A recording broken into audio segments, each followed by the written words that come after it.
12월 14일 월요일 새벽 예배를 영상으로 드리겠습니다. 주님께서 가르치신 기도를 드리겠습니다. 하늘에 계신 우리 아버지, 아버지의 이름을 거룩하게 하시며 아버지의 나라가 오게 하시며 아버지의 뜻이 하늘에서와 같이 땅에서도 이루어지게 하소서. 오늘 우리에게 일용할 양식을 주시고 우리가 우리에게 잘못한 사람을 용서하여 준 것 같이 우리 죄를 용서하여 주시고 우리를 시험에 빠지지 않게 하시고 악에서 구하소서. 나라와 권능과 영광이 영원히 아버지의 것입니다. 아멘. 다 같이 찬송 214장을 부르시겠습니다.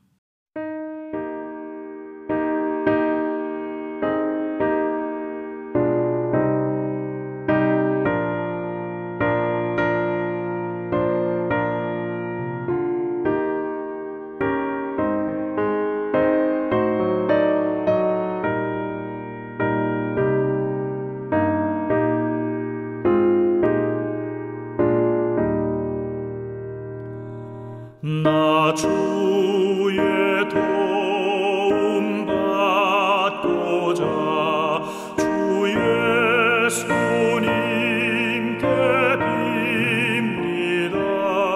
그 구원하라 하시사 날 받아주소서.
성경 말씀은 베드로전서 1장 13절에서 25절까지 말씀입니다.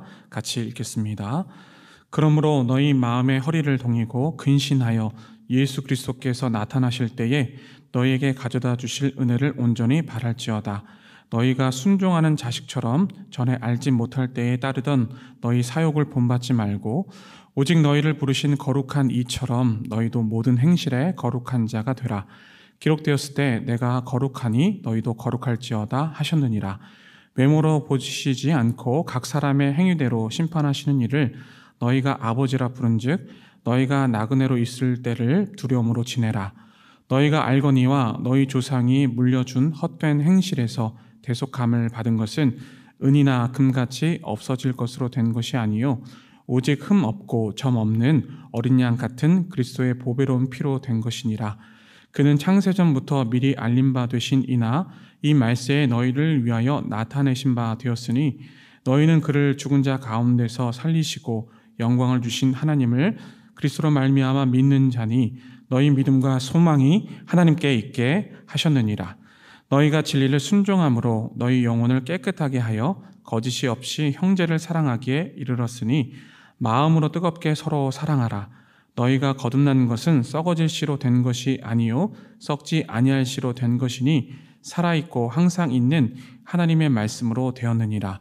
그러므로 모든 육체는 풀과 같고 그 모든 영광은 풀의 꽃과 같으니 풀은 마르고 꽃은 떨어지되 오직 주의 말씀은 세세토록 있도다 하였으니 너에게 전한 복음이 곧 이 말씀이니라. 아멘. 오늘 설교의 제목은 거룩한 자가 되라입니다. 여러분, 거룩한 삶은 어떠한 삶을 말하는 것이겠습니까? 거룩한 삶은 예수님을 닮아가는 것이죠. 그리고 우리의 삶의 모든 것들을 다 맡기고 성령님께서 운행하신 대로 그 가운데에 그 통치하심을 믿고 따라가는 것이 바로 거룩한 삶이라고 할 수가 있는 것입니다. 무엇보다 거룩한 삶을 살기 위해서 우리가 생각해야 될 것은 무엇이냐면 우리 안에 비교의식을 버려야 하는 것입니다. 세상은 경쟁하고 또 이기고 싶어 하는 것이죠. 성공을 하기 위해서 달려나가는 것을 우리를 통해서 이렇게 유인하는 것을 볼 수가 있습니다. 그러나 이 거룩한 삶을 사는 사람은 절대 가치를 갖고 있는 것이죠. 예수님의 은혜, 그 절대 가치를 갖고 있어서 남들과 비교하지 않습니다. 세상의 가치를 가지고 있는 사람은 남들과 비교하는 것이죠. 그러나 절대 가치를 갖고 있는 거룩한 삶을 사는 사람은 남들과 비교하지 않고 연합하는 삶을 살게 되는 것이죠. 그래서 결국에는 비교하게 된다면 서로 영적으로 죽이는 결과를 낳고 마는 것입니다. 십자가의 길을 가지 않게끔 하는 것이 바로 세상의 가치라고 할 수가 있는 것이죠. 자, 그렇다면 거룩한 삶을 사는 사람이 가져야 할 태도는 어떠한 것을 말하는 것일까요? 일반적으로 세상은 끼리끼리 의식을 가지고 있습니다. 그래서 서로 끼리끼리 모여서 또 각자 삶을 살게 되는 것이죠. 각자 도생의 삶을 살게 되는 것입니다. 그러나 가족은 서로라는 의식을 갖고 있습니다. 서로 함께 연합하고 연대하는 의식을 갖고 살아가는 것이 가족이 함께 나아가는 삶이라고 할 수가 있습니다.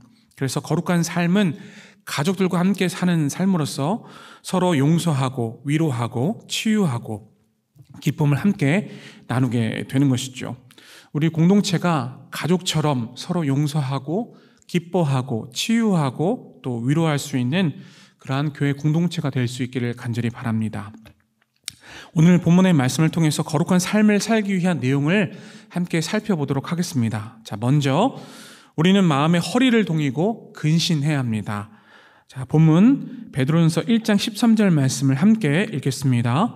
그러므로 너희 마음의 허리를 동이고 근신하여 예수 그리스도께서 나타나실 때에 너희에게 가져다 주실 은혜를 온전히 바랄지어다. 아멘. 자, 이 말씀에서 마음의 허리를 동이다에서 동이다라는 뜻은 여행을 하기 위해서 옷의 허리띠를 조이고 단단히 자세를 취하는 것을 말하는 것입니다. 이는 출애굽 당시에 이스라엘 백성들이 유월절 어린 양의 고기를 먹을 때에 허리띠를 띠고 먹는 그런 상태를 상기시킴으로 말미암아 이 성도는 출애굽 시절에 허리띠를 띠고 있는 것처럼 마음의 허리띠를 띠는 것이 중요하다라는 것을 말씀하고 있는 것이죠. 다시 말해 우리를 구원하신 하나님의 말씀에 간절한 마음을 가지고 또 그 음성의 귀를 기울여야 된다라고 하는 것이 이 말씀에 대한 내용이라고 할 수가 있는 것입니다. 출애굽 당시에 이스라엘 백성들의 마음이 어떠했겠습니까? 하나님께서 나를 구원해 주신다는 이 간절한 마음을 가지고 나아갔던 것이죠. 모든 여정 가운데 하나님의 말씀에 순종하는 것이 바로 살아갈 수 있는 유일한 생명이라는 것을 이들은 알았다는 것이죠. 그래서 한 걸음 한 걸음 떼는 것이 마치 살 얼음판을 걷는 것과 같은 것이었습니다. 그러니까 이스라엘 백성들의 마음은 너무나도 간절했을 것입니다. 나의 생명이 오직 하나님께만 있다는 이 사실을 가지고 한 걸음 한 걸음 나아갔던 이스라엘 백성들의 모습을 볼 수가 있습니다.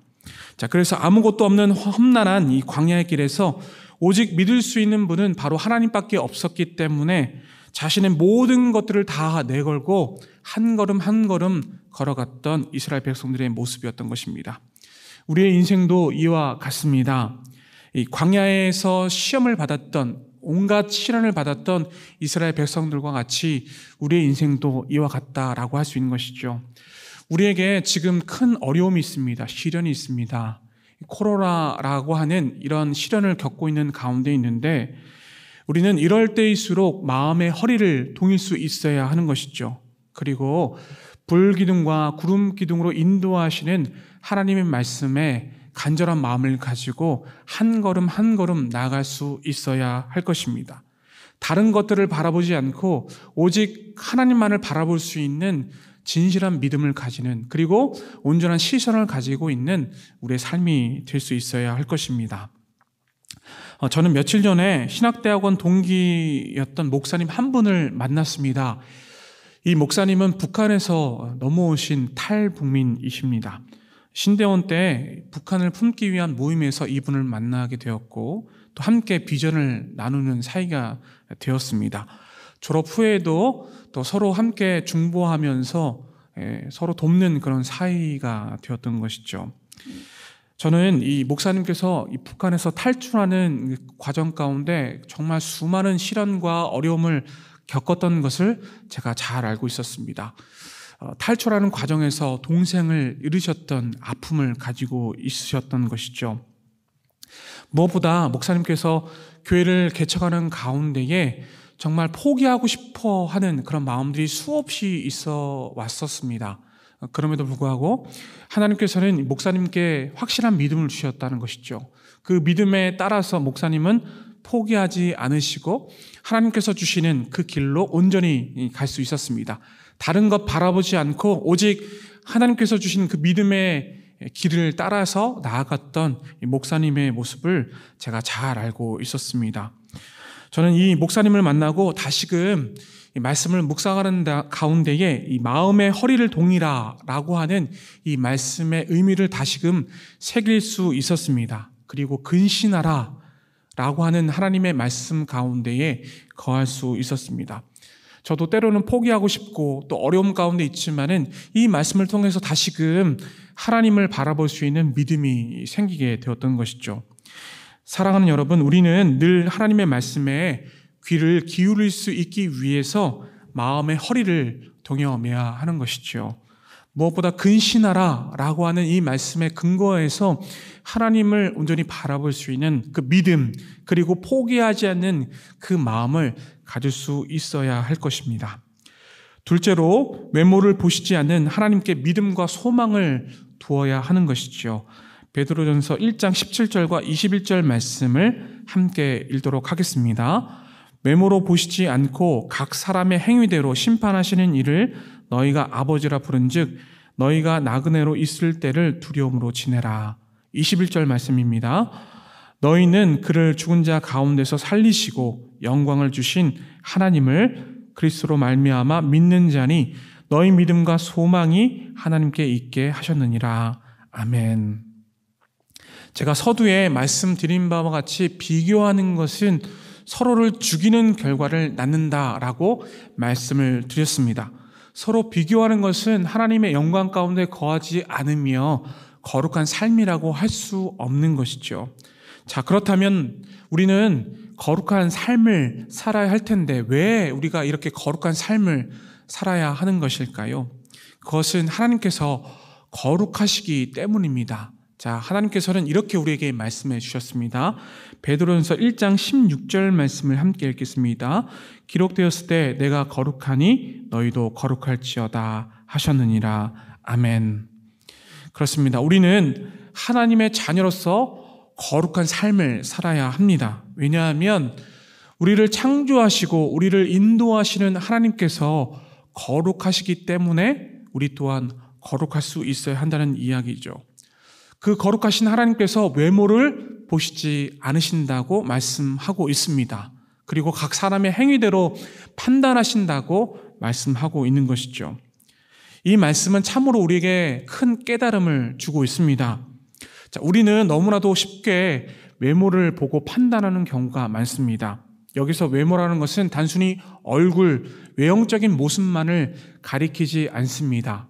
그 사람의 사회적 지위나 재산의 유무, 학력 등을 다 포함해서 얘기하고 있는 것이죠. 참으로 우리는 겉사람의 모습을 보고 그 사람을 판단하는 경향이 상당히 많이 있습니다. 그러나 하나님께서는 외모를 보시지 않고 그 사람의 행위, 그 사람의 마음을 통해서 그 사람을 보신다라고 하는 것을 우리에게 보여주고 계십니다.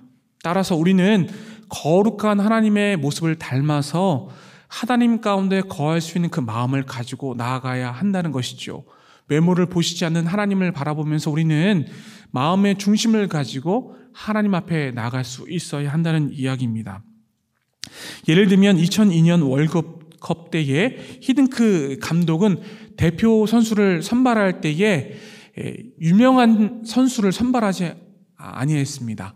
이름이 있고 이렇게 잘하는 선수, 그러니까 사람들이 이야기하는 그런 선수를 뽑지 않았다는 이야기죠. 그라운드에서 열심히 뛰는 선수, 히딩크가 원하는 그런 선수를 선발할 때에 월드컵 4강의 신화를 썼던 것을 우리는 잘 알고 있습니다. 그렇습니다. 하나님께서는 단순히 사회적 지위나 또 재산의 많고 적음, 그리고 또 이렇게 직함, 그런 그 사람의 어떤 겉모습을 통해서 판단하지 않으신다는 이야기죠. 오직 그 사람의 믿음, 마음의 중심을 보시고 그 사람의 행위를 보시고 그 사람을 판단하시는 하나님의 모습을 볼 수가 있는 것이죠. 따라서 우리는 믿음을 가지고 하나님 앞에 나갈 수 있어야 합니다. 무엇보다 중요한 것은 겉사람의 모습을 보고 판단하지 않는 모습이 중요하다는 것이죠.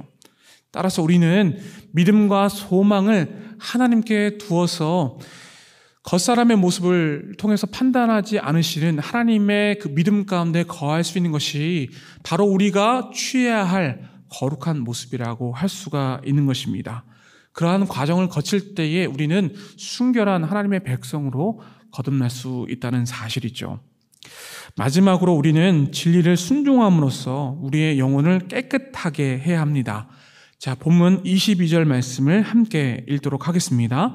너희가 진리를 순종함으로 너희 영혼을 깨끗하게 하여 거짓이 없이 형제를 사랑하기에 이르렀으니 마음으로 뜨겁게 서로 사랑하라. 아멘. 자, 우리가 보는 성경은 어떠한 책입니까? 단순히 도덕적이고 윤리적인 그런 책일까요? 그렇지 않습니다. 이 성경은 도덕적이며 윤리적인 삶을 뛰어넘는 우리의 영혼이 정결하고 성결하게 하기 위한 과정으로 나아갈 수 있기 위한 하나님의 놀라운 거룩하신 치유의 말씀이라고 할 수 있는 것입니다. 자, 그렇다면 우리의 영이 성결하고 정결하기 위해서는 어떠한 과정을 거쳐야 하겠습니까? 먼저 중요한 것은 우리의 뿌리 깊은 죄성을 직면해야 하는 것입니다. 내 안에 죄악된 본성이 있다는 것을 인정해야 한다는 것이죠. 이것은 아담의 원죄로 말미암아 우리에게 전가되어진 것으로서 우리가 연약한 인간이기에 죄를 질 수밖에 없다고 하는 그런 상황을 직면할 수 있어야 한다는 것입니다. 그러한 인정할 수 있는 용기, 담대함이 있어야 한다는 이야기죠. 그래서 우리는 죄악을 질 수밖에 없는 영혼이기 때문에 주님의 옷자락을 붙잡을 수 있는 그 힘을 우리가 가질 수 있어야 한다는 이야기입니다. 시기와 질투와 비방, 음란과 거짓, 그리고 음모 등으로 우리를 미혹하게 하는 이 사탄의 유혹에 넘어가지 않기 위해서 선한 은혜를 주시는 그 하나님을 붙잡을 수 있는 용기가 우리 안에 있어야 한다는 이야기입니다. 연일 나오는 뉴스를 보면 참으로 윤리적으로 도덕적으로 그 마지막 선이 깨어지는 현실을 보고 안타까운 마음을 느낍니다. 이제 우리는 거룩의 옷을 입어야 합니다. 그 거룩의 옷을 입기 위해서 먼저 선행되어야 할 것은 무엇이냐면 우리 안에 죄가 있다는 것을 인정하고 하나님을 바라볼 수 있는 그 마음, 그 용기를 가질 수 있어야 한다는 이야기죠. 그리고 그 진리에 순종할 수 있어야 한다는 이야기입니다. 진리 가운데 거할 때에 진리 안에 순종하게 된다면 결국 우리의 영혼은 깨끗해질 수밖에 없다는 이야기죠. 우리는 영혼의 순수성을 지녀야 한다는 것입니다. 마치 찬란하게 빛나는 새벽별처럼 맑은 하늘의 구름처럼 그리고 계곡에서 흐르는 깨끗한 물처럼 우리의 신앙이 정화될 수 있어야 한다는 이야기입니다. 그러기 위해서는 날마다 말씀 안에 거하는 것이 중요하고 나의 죄를 직면하고 또 선한 은혜를 베풀어 주시는 하나님을 온전히 바라볼 수 있어야 하는 것입니다. 그러할 때에 오늘 본문에 나와 있는 말씀처럼 거짓이 없이 서로 뜨겁게 사랑할 수 있는 것이죠. 사랑하는 여러분, 거룩하신 하나님을 닮아서 우리 모두가 거룩하고 순결한 하나님의 백성이 되기를 바랍니다. 그러기 위해서 먼저 우리의 마음의 허리를 동이며 외모를 보시지 않는 하나님께 믿음과 소망을 둘 수 있어야 한다는 이야기입니다. 무엇보다 진리를 알고 진리에 순종함으로써 우리의 영혼이 깨끗하게 되어서 하나님 앞에 나아가서 서로 함께 뜨겁게 사랑할 수 있는 그런 마음을 가질 수 있어야 할 것입니다. 간절히 바라기는 우리 모두가 그런 마음을 가지고 하나님 앞에 나아가서 하나님 앞에 그러한 은혜를 온전히 고백하고 하나님을 찬양할 수 있는 우리 모두가 될 수 있기를 간절히 바랍니다. 기도하겠습니다. 사랑의 하나님 감사합니다. 거룩하신 하나님을 온전히 사모합니다. 우리의 마음을 받아 주시옵소서. 주님께 모든 것들을 맡깁니다. 하나님, 우리와 동행하여 주시옵소서. 참으로 힘든 시기 가운데 포기하지 않게 하시고 다시 일어설 수 있는 용기를 우리에게 허락하여 주시옵소서. 감사드리오며 예수 그리스도의 이름으로 기도하옵나이다. 아멘. 우리 주여 3번 외치시고 함께 기도하겠습니다. 주여, 주여, 주여.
주옵소서.